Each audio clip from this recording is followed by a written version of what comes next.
TDP BJP పొత్తుతో Chandrababu గారు ఇటు కేసీఆర్కి అటు జగన్మోహన్ రెడ్డికి స్పాట్ ఫిక్స్ చేయబోతున్నారా? చంద్రబాబు గారి నిర్ణయంతో ఇటు జగన్లో అటు కేసీఆర్లో భయం మొదలైందా అంటే అవుననే సమాధానం ఇస్తున్నారు కొంతమంది రాజకీయ విశ్లేషకులు. ఇక ఇదే అంశానికి సంబంధించి మనతో మాట్లాడేందుకు ప్రముఖ రాజకీయ విశ్లేషకులు కృష్ణకుమారి గారు మనతో ఉన్నారు. మేడంతో మాట్లాడు. మేడం నమస్తే. నమస్తే మేడం, టీడీపీ జనసేన అలాగే భారతీయ జనతా పార్టీ పొత్తుతో చంద్రబాబు గారు అటు జగన్మోహన్ రెడ్డికి ఇటు కేసీఆర్కి స్పాట్ ఫిక్స్ చేయబోతున్నారా? చంద్రబాబు గారి నిర్ణయంతో చంద్రబాబు గారి వ్యూహంతో జగన్మోహన్ రెడ్డి కేసీఆర్ ఇప్పుడు విలవిల్లాడుతున్నారా అంటే ఏం చెప్తారు మేడం? వాస్తవమే కదా. ఇప్పుడు వీళ్ళిద్దరూ ఏ అండ చూసుకుని ఎన్నాళ్ళు ఎగిరారు? బీజేపీ అండ చూసుకునే కదా. పైనుంచి అధికార హామీనో అనధికార హామీనో ఏదో ఉండబట్టే కదా, ఒక అండాదండా ఉండబట్టే కదా వీళ్ళిద్దరూ ఇంత రెచ్చిపోయి పెచ్చిరిల్లిపోయి పనులు చేసింది. సరే, ఏదేమైనప్పటికీ వాళ్ళంటే అధికారం కోల్పోయారనుకోండి, ఈయన అధికారం కోల్పోవడానికి రెడీగా ఉంటాడు జగన్మోహన్ రెడ్డి. కాకపోతే వచ్చిన చిక్కల్లా ఏంటి అంటే జగన్మోహన్ రెడ్డికి ఒకటే ఆయుధం దొరికేది. అందరూ ఒకటే నా మీదకి వచ్చి దాడి చేస్తున్నారు. ఇప్పటికే ఒక పక్క రామాయణం మహాభారతాన్ని తెర మీదకి తీసుకొచ్చి దుష్ట చతుష్టయం అనే పేరుతో అందరూ ఒకవైపు ఉన్నారు, నేను ఒక్కడిని మీ బిడ్డని ఒంటరిగా ఉన్నాను, ఒంటరిగా పోటీ చేస్తున్నాను అని చెప్పి అదొక్కటి తప్పితే మామూలుగా అయితే కనుక ఈ పొత్తుని బాగా ప్రజలు వ్యతిరేకిస్తారని కానీ, అంటే ప్రజల వ్యతిరేకతకి అనుకూలానికి సంబంధం లేని గెలుపు వస్తుంది రేపు అక్కడ. ఓకే, ఏంటి అంటే ప్రభుత్వ వ్యతిరేక ఓటు చేయడానికి అవకాశమే లేదు. ఆ పరిస్థితుల్లో ఈ కూటమి గెలుస్తుంది తప్పితే ఈ కూటమికి ఉన్న ఒక గొప్పతనం చూసో, వీళ్ళకున్న సిద్ధాంత బలాలు చూసో, లేకపోతే ఈ కూటమి యొక్క గౌరవాన్ని చూసో మట్టుకు, నమ్మకంతో మట్టుకు ప్రజలు గెలిపించారనుకోవటానికి లేదు. జగన్మోహన్ రెడ్డి ప్రభుత్వం యొక్క ప్రభుత్వ వ్యతిరేక ఓటు చీలదు కాబట్టి చంద్రబాబు నాయుడు గెలుస్తాడు తప్పితే బీజేపీ జనసేన పొత్తు వల్ల చంద్రబాబు నాయుడు గెలిచాడంటానికి లేదు. సరే, ఎట్లా గెలిచినా గెలిపేగా. ఆ గెలుపు వల్ల జగన్మోహన్ రెడ్డి ఓడిపోతాడు, అది ఆయనకి స్పాటు. ఎంత కాదనుకున్నా ఈ పొత్తు ధర్మం ప్రకారం ఒకసారి కాకపోతే ఒకసారి అయినా సరే చంద్రశేఖర్కి అంటే కేసీఆర్కి ఒక జలక్ అయితే వచ్చే అవకాశం ఉంది. ఎలా మేడం? ఎలా అంటే ఇప్పుడు రిటర్న్ గిఫ్ట్ ఇస్తా అని ఎంత రెచ్చగొట్టాలో అంత రెచ్చగొట్టాడు. ఇచ్చాడు కూడా రిటర్న్ గిఫ్ట్. ఎవరు? కేసీఆర్. దానికి ప్రతిగా ఈయన కూడా ఇంకో రిటర్న్ గిఫ్ట్ ఇచ్చాడు. కానీ జైలు అనేది ఒకటి మిగిలిపోయిందిగా. ఇప్పుడు ఆ కుటుంబం నుంచి ఎవరిని జైలుకి పంపించాలి అనే ఒక ఆలోచన కూడా చంద్రబాబు నాయుడుకి ఉండదు అని ఎందుకు అనుకోవాలి? ఓకే, ఆ ప్రకారంగా చూసుకుంటే కేసీఆర్కి చెక్ పెట్టినట్టు. ఏమైనా జరగవచ్చు. అందుకే రాజకీయాల్లో మనం ఇదిమిద్దంగా ఇదే జరుగుతుంది, E=MC² అంటానికి లేదు రాజకీయాల్లో. ఎటైనా జరగవచ్చు. అందుకే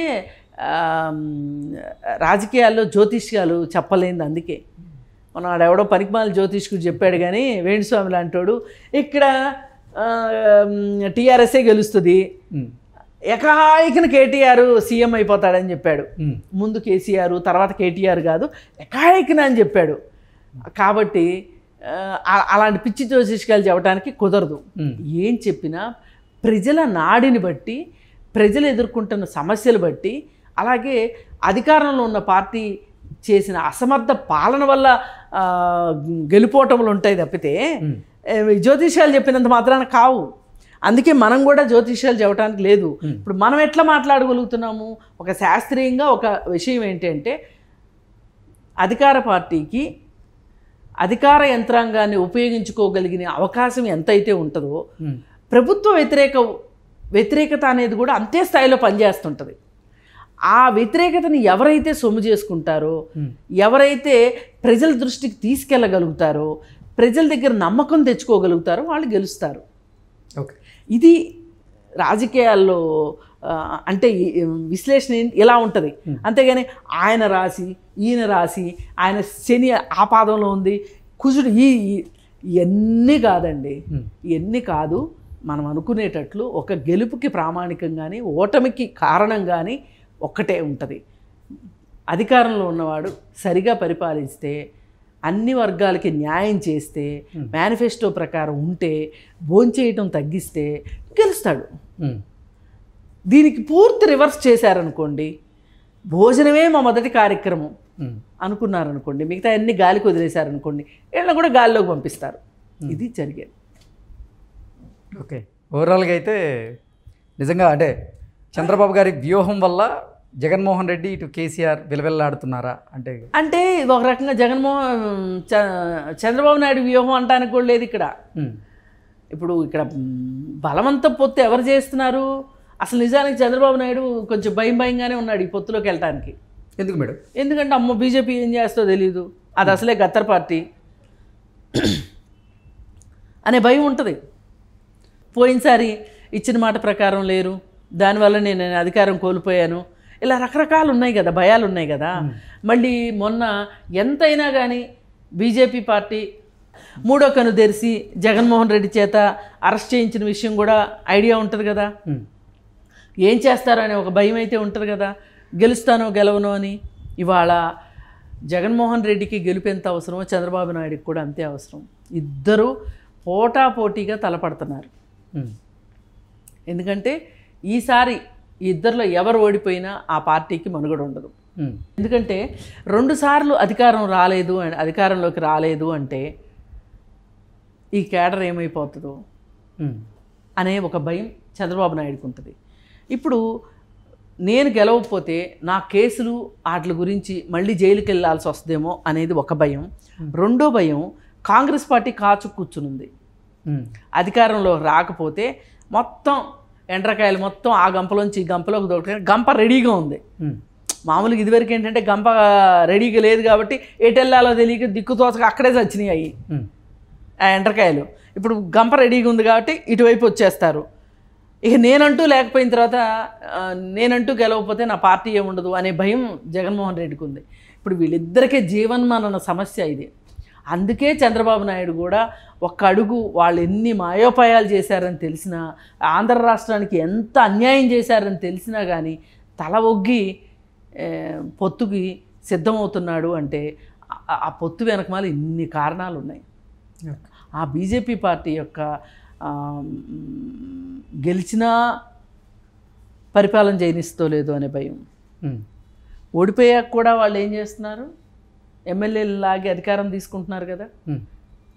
మరి ఇన్ని చూస్తున్నాడు చంద్రబాబు నాయుడు కూడా.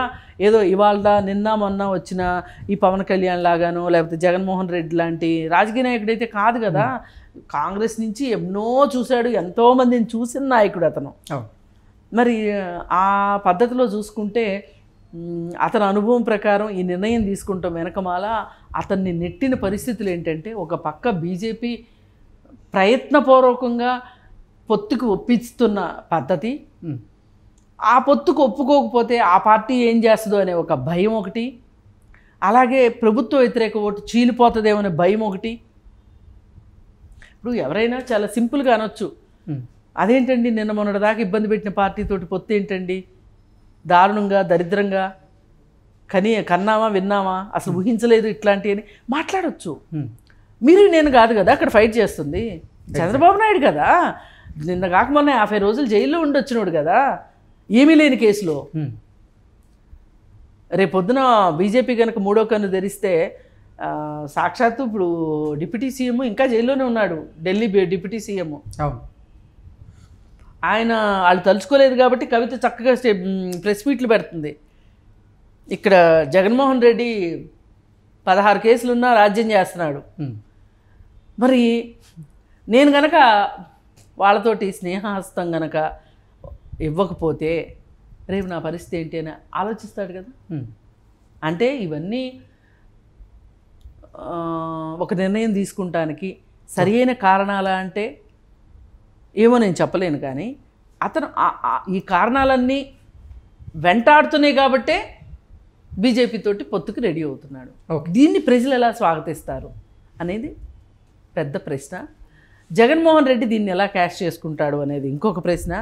ఏది ఏమైనప్పటికీ ప్రభుత్వ ఓటు చీలదు కాబట్టి ఖచ్చితంగా చంద్రబాబు నాయుడు కూటమి గెలుస్తుంది అనేది కూడా ఒక వాస్తవం.